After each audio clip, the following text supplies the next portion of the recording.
I'm reading from Arabian Nights, night 327. What do you think happened at the end when Ali Shar comes to meet Zumurrud and he invites her to his bedroom? What do you think happens? What's your guess? You have no idea. Night 327. We have now morning now dawn shares that book off from what she had been allowed to say. Then, when it was 327th night, she continued. She had become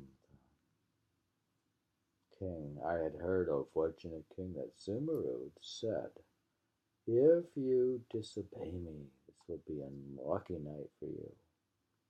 You must do what I tell you, and I shall then make you my beloved and appoint you as one of my emirs. Ali replied, King of the age, what am I supposed to do to obey you? She says, undo your trousers and lie on your face, she said. This is something that I have never done in my life. If you force me to it, I shall take my case against you to God on the day of resurrection. Take back everything that you have given me, and let me leave this your city. He wept and sobbed, but she repeated, undo your trousers and lie on your face, or else I shall cut off your head.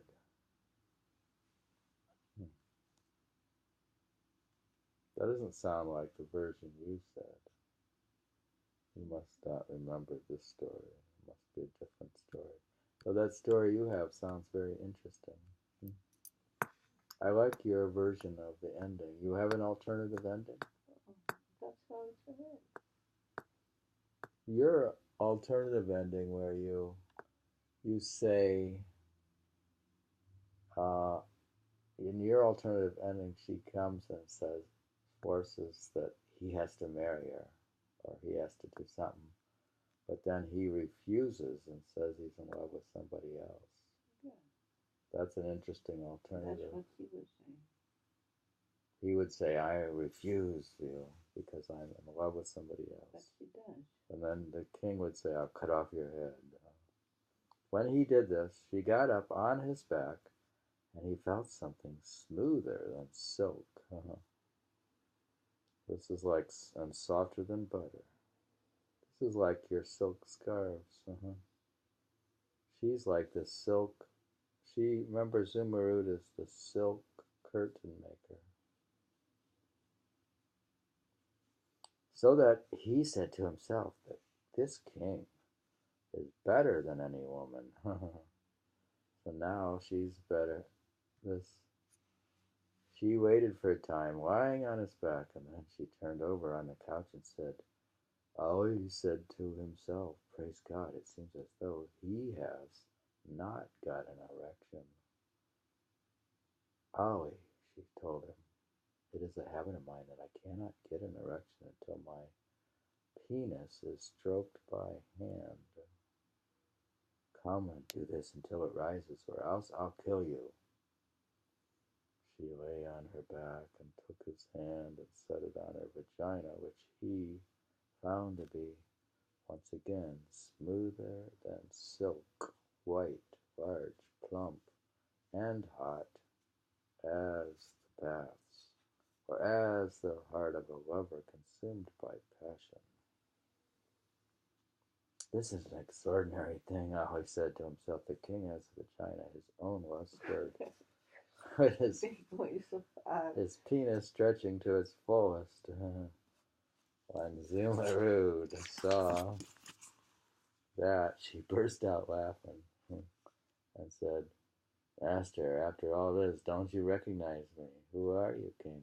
He asked, to which she replied, I'm your slave girl Zumurrud.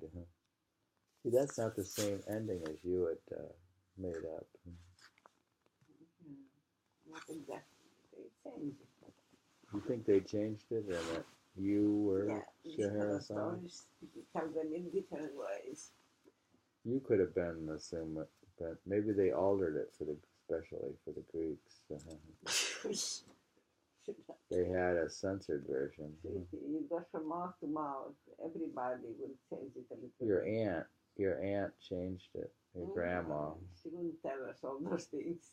She didn't tell you the details. No, she wouldn't tell us about For children. the men's and the women's things. Alright, so that's probably what happened. Maybe it is the same story.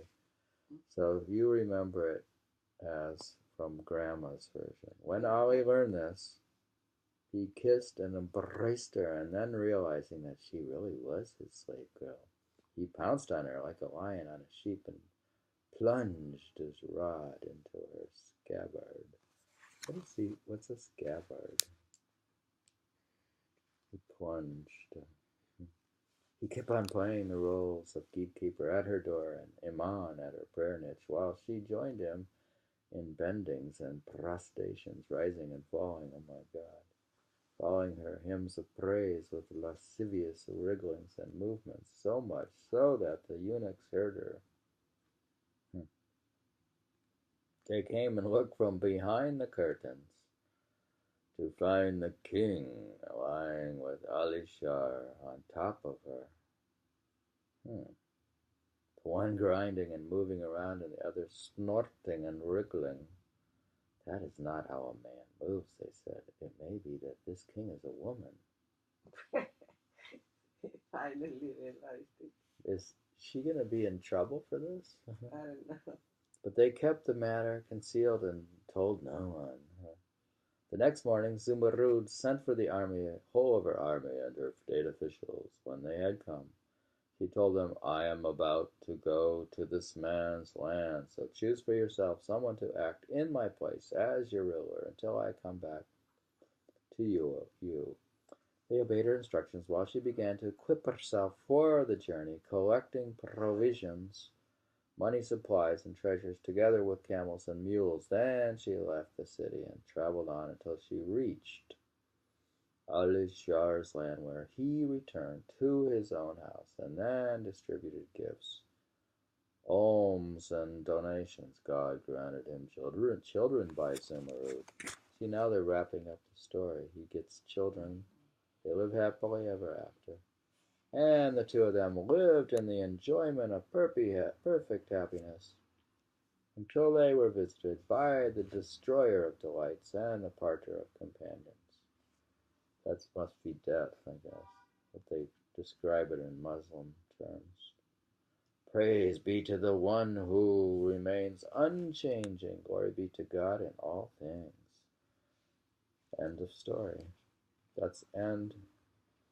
And I don't know if it's the end of their story. Page 68. We're on night 327 on page 368. On page 68 of Arabian Nights. The story is also told that the commander of the faithful, Harun al-Rashid, was awake one night, and being unable to sleep, he kept turning from side to side, owing to his insomnia. When he became tired of it, he summoned Masrur and told him to fetch someone who might relieve his condition. Master, said Masrur, would you like to go into the palace garden and take pleasure from looking at the flowers, watching the sky and land played with stars and the moon before them gleaming on the water? That doesn't tempt me, replied the Caliph. So Masrur went on. In your palace there are 300 concubines, each with her own apartment. Give instructions that each of them should be alone in their apartment so that you can go and watch them without their knowledge. Masrur, replied the Caliph, the palace is mine, and the girls my property, but none of this tempts me. Then summon the men of learning, proposed Masrur, the philosophers, the poets, so that you may conduct investigations, recite poetry, produce stories and histories. The Caliph made the same objection, and Masrur went on to suggest Order your pages, your boon companions, and men of wit to come and entertain you with remarkable and witty stories. Almost like the Arabian Nights. And when the Caliph rejected this suggestion too, Mazur said, "All right, then cut off my head." He couldn't satisfy. If he can't satisfy the Caliph, then he can't be satisfied. Then you risk your life. Then cut off my head. I could say that, like, if you're not satisfied with me, I can't propose anything, then you could cut off my head. Yeah. Night 327, the grand conclusion to Zumurrud and Ali Shar. That was beautiful, huh? Do you think it was romantic? But you were how do you describe the version from the village in Greece? You said that he went there, and what did you recall?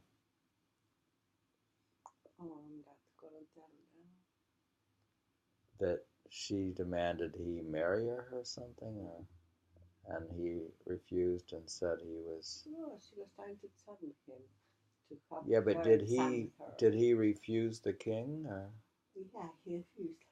And said that he was committed to somebody else? That he's in love with somebody else. All right, and then she realized he was in love with her. All right. And she revealed. So it's the same story, just sexier in the real story. We read Night 327.